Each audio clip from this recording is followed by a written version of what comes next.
বৈষম্য বিরোধী ছাত্র আন্দোলনে পায়ে গুলি লাগার ফলে এক পা কেটে ফেলতে হয়েছে নবম শ্রেণীর শিক্ষার্থী আলামিনের।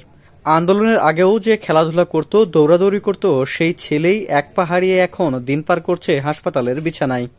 এক পা নেই কিছুতেই যেন বিশ্বাস হয় না আলামিনের। ব্যয়বহুল চিকিৎসায় কুঁজো হয়ে পড়েছেন নিম্ন মধ্যবিত্ত বাবা। সিএনজি চালক বাবা বাবুল হোসেনের ছেলে আলামিন। বাবুল হোসেন তার স্ত্রীকে নিয়ে থাকেন বাড্ডা এলাকায়, কিন্তু আলামিন গ্রামের বাড়িতে দাদার সাথে থাকেন। পাবনার স্থানীয় একটি স্কুলে পড়াশোনা করেন। আন্দোলনের আগে ঢাকা আসেন বেড়াতে, এসে জড়িয়ে পড়েন আন্দোলনে। ঢাকায় বেড়াতে আসা আলামিন এখন এক পা হারিয়ে জাতীয় অর্থোপেডিক হাসপাতাল ও পুনর্বাসন প্রতিষ্ঠানে চিকিৎসা নিচ্ছে। তখন আমাদের রামপুরা ব্রিজে দেখতে গেলে 19 তারিখে অনেক ভাই মারা গেছে এবং আমি নিজে 2টা লাশ উঠাই দিয়েছিলাম। তখন আমার মনের ভিতরে কাজ করছে যে কেন তারা মারা যাবে, গুলি যে খাইছে তাদের কাছে যাওয়ার মতো সাহস কেউ পায় নাই। রাস্তার পর পড়েছিল, তাদের কাছে যাওয়ার মতো সাহস পাচ্ছিল না কেউ। পুলিশ এমনভাবে গুলি চালাইছে, সারাদিন গুলি চলছে।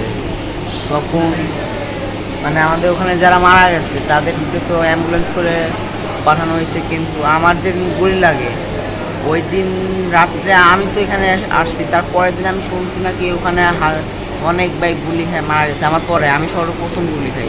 পরিবারের সদস্যরা জানান, মাসব্যাপী ছাত্র গণ অভ্যুত্থানের বিজয়ের দিনে গত 5 আগস্ট দুপুরে ছাত্র জনতার সঙ্গে মেরুলবাড্ডা এলাকায় পতাকা হাতে বিজয় মিছিলে যোগ দিতে যায় আলামিন। কিছু দূর এগুতেই তাদের মিছিল পুলিশের সামনে পড়ে। শুরু হয় ধাওয়া পাল্টা ধাওয়া। পরে এক পর্যায়ে রক্তক্ষয়ী সংঘর্ষের রূপ নেয়।